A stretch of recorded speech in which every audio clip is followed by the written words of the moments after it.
Oh boy, WNBA fans, y'all are screwed. Look at that. Caitlin Clark is out 2 weeks. 2 weeks. Do you know how bad the WNBA ratings are going to be for the next 2 weeks? Nobody watches the WNBA at all if it's not for Caitlin Clark in the first place. Now that she is hurt, who in the world is going to watch these games? Who in the world is going to watch a WNBA game without the biggest star the sport has seen ever? Like, this is going to be hilarious the next couple of weeks when these ABC stations, TNT, ESPN, see how bad the ratings are when Caitlin Clark isn't playing. And then all the players are going to see, oh wow, we actually need Caitlin Clark to play in these games for us to try to make money. When one athlete is holding up the entire WNBA like she's hauling a mattress up a spiral staircase, something wild is going on. Caitlin Clark isn't just a star player, she's basically the plot line, the headline, and the main attraction. At every arena concession stand, she's got ESPN doing backflips in gratitude and Fox Sports considering renaming themselves Clark Sports. If TV networks had a soul, they would be offering her eternal hugs and free pizza for life. Caitlin Clark has just been ruled out for the next 2 weeks, and ticket sales are already down 75%. So if you didn't know, Caitlin Clark injured her hamstring and is out for the next 2 weeks, including 2 road games. One of those games being against the Chicago Sky and Angel Reese, where they have a very heated rivalry. Just 2 days ago, the cheapest ticket to get into the Chicago Sky versus Indiana Fever game was $86, and now it's down to $25. This is also against the same person who said the reason people come to watch the WNBA is because of her, talking about Angel Reese, but she cannot even keep the ticket prices up. We're not just talking big numbers, we're talking bonkers. Boardroom executives spitting out their latte kind of numbers, the kind the league probably assumed had gone extinct with the dinosaurs. People who haven't watched women's hoops since Cheryl Swoops had her own sneaker line are now glued to their screens. The teams that Caitlin Clark was supposed to play against over these next 2 weeks also already rented out a bigger stadium because of how many people they were expecting to have show up to see Caitlin Clark play. And because the WNBA is only about 40 games, she is missing a huge chunk of time with being out 2 weeks in June. It's like March Madness suddenly became a year-round subscription, and Caitlin's the one ringing the register. But how? Does the WNBA treat this phenomenon like a vending machine, helpful but replaceable? Caitlin's giving them platinum, and they're acting like she's handing out coupons to a roller rink. Let us know in the comments below if you think the WNBA deserves this train wreck. Let's go. WNBA's got a real ratings problem, okay? The ratings came out for the Indiana Fever without Caitlin Clark game.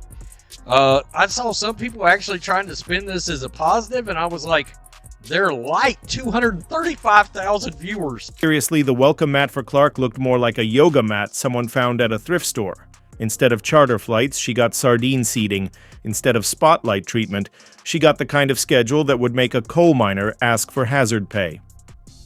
If there's a playbook for how not to nurture a generational talent, the WNBA is giving. A masterclass.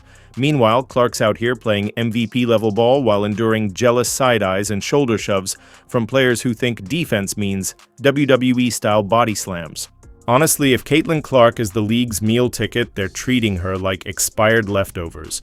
And now that she's injured, you could hear the WNBA front office gulping in unison like someone pulled the plug on their life support. She came into the league last year with no break whatsoever between the college game and the pro game and did her thing. Ended up as an all-star, ended up being 4th in the league in MVP voting, was the clear winner for Rookie of the Year. No competition whatsoever in that regard when it was really all said and done. We know what she brings to the table. But people wanted to hate because why? You had a bunch of players in this league that watched this young white girl come along and take the league by storm. And they resented it because they saw the marketing prowess that she had. Because, let's be real, her injury wasn't just a team issue, it was a full-blown league crisis. The panic at WNBA HQ could probably be felt on the RTOR scale. One quad strain later, and suddenly, it's back to echoey gyms and scoreboard operators taking naps. Without Clark, the buzz vanished faster than Angel Reese in a crunch-time fourth quarter. Yeah, I said it. Clark was the WNBA's Rookie of the Year last season and a first-team All-WNBA selection. So far, she's averaging 19 points and the league-leading 9.3 assists through 4 games this season. I could give a damn about that last part. I don't care about her leading the league in assists. I don't care about the points that she's averaging because I already know that the young lady can ball. She is special. What I'm interested in is what somebody tweeted me and asked about earlier today that I want to show you right now. Put this tweet up, please, so our audience can see it there. At 4th Gen Bucci, B-U-C-C-I. Right, Stephen A. Smith. Can the WNBA keep itself afloat while CC, as in Caitlin Clark, is out? The online meltdown was instant. Twitter turned into a group therapy session. Fans aren't just bummed, they're mad. Temp worker on a 16-hour shift, make her play 5 games in 8 days, let defenders hammer her like a piñata. And now you act surprised she's injured. Please. Clark's been treated like a one-woman Broadway show, with a stage held together by duct tape while other players chill in the wings like understudies waiting to pounce. Caitlin Clark effect is alive and well, but unfortunately for the WNBA, she's now out for a minimum of 2 weeks before she gets reevaluated. So they might not see numbers like this for quite some time. This next Indiana Fever versus Chicago Sky game, June 7th, I believe, that's going to be on CBS as well. You think that's going to draw 2.7? I can assure you it won't. You think that's going to draw over 2 million? I can assure you that won't. Let's talk receipts. The viewership for Clark's games towers over the rest of the schedule like Shaq at a 6th grade dance. She plays and the arena pulses. She sits and it's crickets and cardboard cutouts. Ratings without her look like someone pulled the plug on. The power grid. It's not just less exciting, it's commercial break during church levels of dull. If Caitlin Clark sneezes, 3 networks prepare emergency programming. That's star power. And how does the WNBA respond? By tossing her into matchups with defenders built like linebackers and referees who might as well be sponsored by Angel Reese's. PR team, Clark's been absorbing fouls that would warrant jail time in most countries. Meanwhile, Reese is out there pretending she's an underdog while sneaking in cheap shots and calling it passion. Angel, we see you. It's envy dressed up as hustle. We need her to play for us to get views, so maybe we should stop hurting her. Oh, maybe they'll finally see that they need Caitlin Clark. I mean, I can't believe we even have to discuss this, that she's even, if you don't think she's the biggest star in the sport, you're delusional. This girl carries not only her team, but her sport and her league. She carries the league, and you're going to find out. The league didn't just overplay Clark, they milked her like she was the last cow on earth and forgot to feed her. She's logging massive minutes, drawing triple teams and carrying Indiana on her back like a superhero with no backup. And now that she's hurt, the WNBA is looking around like someone just unplugged their Wi-Fi. Who's the next attraction? Sorry, but Reese's 2-point layups and scowling doesn't exactly make SportsCenter's A block. The Fever stink without Caitlin Clark.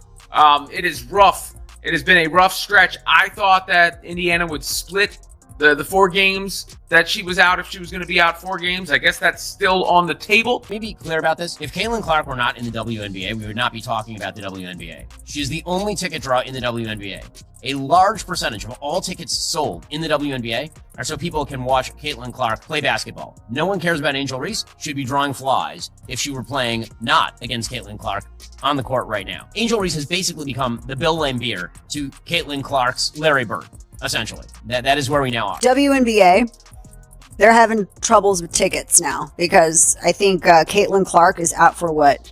How many weeks is she out? She's rolled out for the June 7th game. That's when she was supposed to meet up with Angel Reese again. And Chicago Sky, and there's a massive drop in ticket sales. The Fever stink without Caitlin Clark. It is rough. It has been a rough stretch. I thought that Indiana would split the 4 games that she was out if she was going to be out 4 games. I guess that's still on the table. The Indiana Fever literally just gave everything they had against the worst team in the league, and they still lost. You still lost. That was probably the best performance you're going to get in this stretch of games without Caitlin Clark down that stretch. I mean, they came back from down 15 points. They went on a 16-0 run. I just had the miserable task of watching the Indiana Fever play basketball without Caitlin Clark. There were a whole lot of things wrong with this game on the basketball side of things. Obviously, the Indiana Fever's interior defense was horrible. If you watched this game, you saw them give up, I think, over 50 points in the paint. Aaliyah Boston looked like a cone down there. It was literally horrible to watch. I haven't seen a team play that bad interior defense in a long time. They were not even trying. It's like Caitlin Clark wasn't playing out there, and they decided, you know what, since Caitlin Clark isn't playing, we're not even going to try. We know we're going to lose. It was horrible to watch. This is a game you could have won against the youngest team in the league. You're playing against a bunch of rookies out there. This was a winnable game for the Indiana Fever. This team, mind you, with Caitlin Clark, literally lost by 2 to the New York Liberty, which is the championship team last year. And without Caitlin Clark, they look trash out there. And it's not even that they look trash. They are boring to watch. Just embarrassing. This was an embarrassing game. Stephanie White, down 12 points with 6 seconds to go, just called a timeout. She just called a timeout. This was a absolute embarrassment. An embarrassing performance from the Indiana Fever. The Indiana Fever lose to a young Washington Mystics team, 83-77. Look lost without Caitlin Clark. So, the Indiana Fever did not look good without Caitlin Clark. I guess that would be an understatement. Look, I mean, it's not that surprising to see the drop-off for the Fever without Clark. This Caitlin Clark effect, if you will. Because so often, what's talked about is her impact on interest or economics, but all of that is based on her abilities as a basketball player.